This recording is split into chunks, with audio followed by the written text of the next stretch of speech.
What's going on, everybody? I'm Alex Americano, and I know I'm a little late to this story that took place over the weekend, and a lot of channels and people and politicians have already given their opinions on the topic, but I feel that this is an important topic that I still feel like I should give my opinion on, just so my voice and my opinion can be put out there so that my opinion can be heard and maybe even related to by some people. And if you haven't heard about this, then you live under a rock, but it's a story about Gwen Berry, U.S. Olympian Gwen Berry, turning her back on the national anthem. Title of the article: White House: Biden respects right to protest peacefully after U.S. Olympic athlete demonstrates against anthem.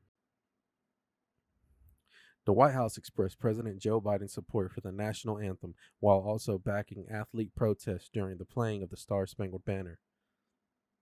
White House Press Secretary Jen Psaki was asked about Biden's position after Gwen Berry, a black hammer thrower, demonstrated against the anthem this week at the U.S. Olympic trials.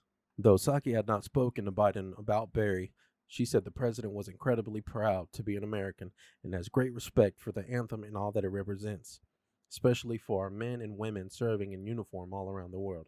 Now, this statement tells me that Psaki had not spoken to Biden directly about it, and that Biden has not given her anything as far as comment directly. So she is more so speaking on his behalf of what he would say or what they hope he says if he doesn't forget what to say. And I find this statement a little hypocritical because right here it says that he has great respect for the anthem and all that it represents, especially for our men and women serving in uniform all around the world. Now, she's saying this on behalf of Biden, who not too long ago called the same troops that he respects so much stupid bastards. Now, a lot of people and the fact checking websites were saying that he said stupid bastards in a joking manner. He was joking. He meant it as a joke. I don't know anybody that just randomly calls people stupid bastards. Of course, people kid around and joke, but in that situation, when he's giving a speech to the troops, I mean, you just don't say that. Keep it professional. I mean, you're the command. Well, at this point, he wasn't, but he'd eventually become the commander in chief. And if I was a troop, I wouldn't want my commander in chief calling me a stupid bastard, even if he was joking, practicing his comedic bit, working on his comedy routine. That's just not the right setting to be joking like that or to be saying that. But in case you haven't seen the clip or know what I'm talking about, we're about to roll it for you. To the academy, I just want you to know that. So clap for that, you stupid bastard. Now, to be fair, to play devil's advocate a little bit, in the clip, as soon as he says the word bastards, the claps start coming in and kind of drowns out the word bastard. So you can't really make it out clearly that that's what he's saying. But if you see in the video, you can clearly see that his mouth makes out the word bastards. So that I mean, even playing devil's advocate, it's still a little too close to be saying that. But still, I don't think that it's appropriate to be joking like that, especially when you respect all these people right behind you so much. Getting back to the article, it says Berry turned to the crowd rather than the flag as the anthem played in Oregon on Saturday after she finished third to qualify for the postponed 2020 Tokyo Olympic Games. She also held her ceremonial flowers by her side, going on to cover her head with a t-shirt that read Activist Athlete. The U.S. Olympics and Paralympic Committee previously put Berry on probation for 1 year after she demonstrated during the anthem at the 2019 Pan American Games in Peru.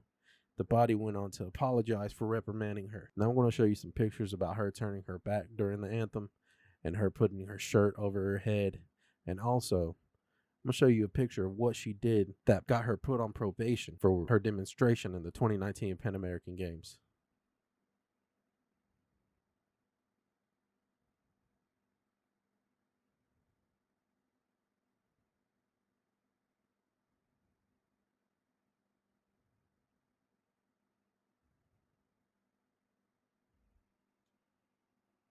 All right, after looking at those pictures, you can clearly see that when the anthem started playing, the two other women were standing hand over the heart towards the flag, and she just turned the other way in the other direction. I'm not really okay with how she handled it. She says that the flag doesn't represent her. You're in America, you're an American. But just because Gwen feels that there's systemic oppression, that it's okay to disrespect the flag and the anthem. Now, this kind of ties into the whole Colin Kaepernick kneeling. When a lot of people came out against his kneeling, everybody would say, oh, but you don't understand why he's kneeling. It isn't because he disrespects the flag or the troops. It's the bigger picture, the message. Now, what kind of message is turning your back on the anthem going to send to the people that read this story, see clips, hear about it? The picture of Gwen Berry in the Pan American Games with her fist in the air, still facing in the direction of the flag. Now, that is a bit more acceptable rather than just turning your back completely. Continuing on, Berry was adamant Saturday's ceremony was a setup, since she claimed organizers told her the anthem would be played before we walked out. They had enough opportunities to play the national anthem before we got up there, she said. I was thinking about what I should do. Eventually, I stayed there and I swayed and I put my shirt over my head. USA track and field spokeswoman Susan Hazard pushed back on the allegation, insisting the anthem was played per schedule. We didn't wait until the athletes were on the podium for the hammer throw awards, Hazard said. The national anthem is played every day according to a previously published schedule. Now that right there, it just shows you that you already knew the anthem was going to be played because they play it on a set schedule.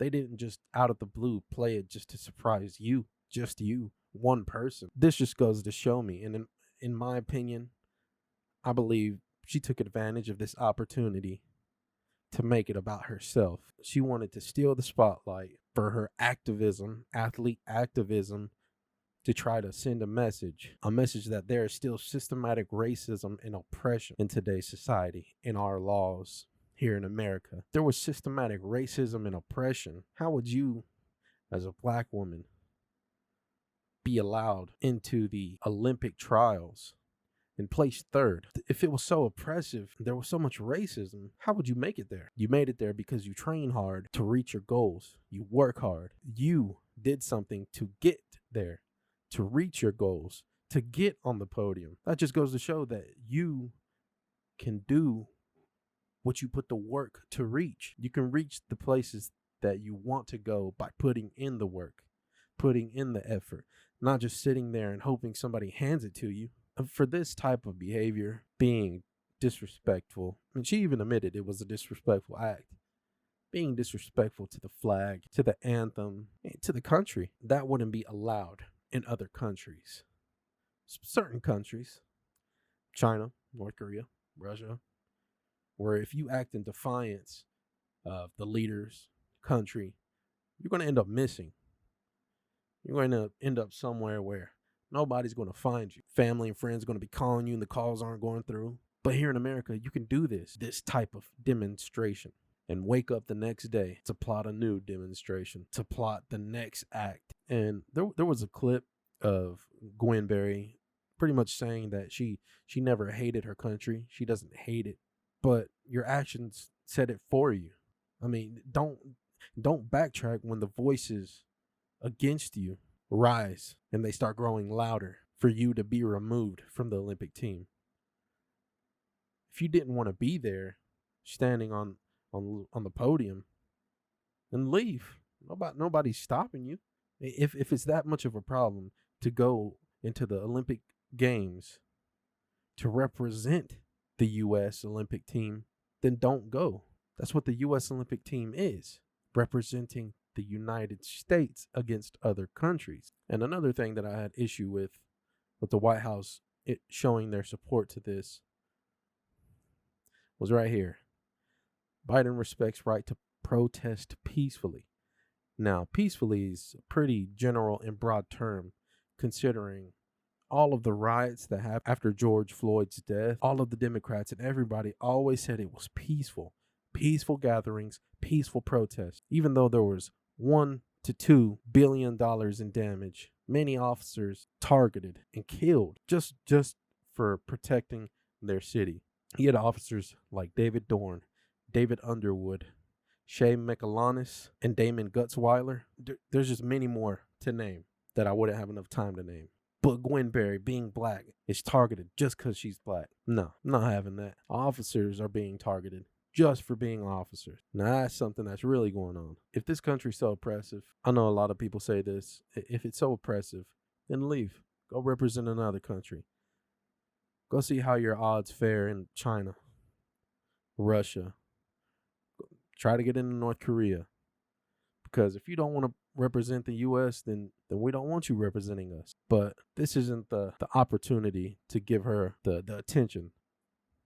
This story should be about Deanna Price and Brooke Anderson.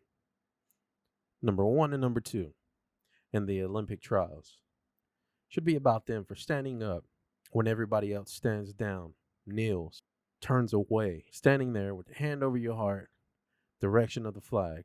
I mean, you see everybody else standing. Everyone else is standing, except this little kid right here. This is how it should be. Taking pride in your country, whether there are issues going on or not. Standing there, hand over your heart, for the national anthem. Not for yourself. I stand for the United States of America.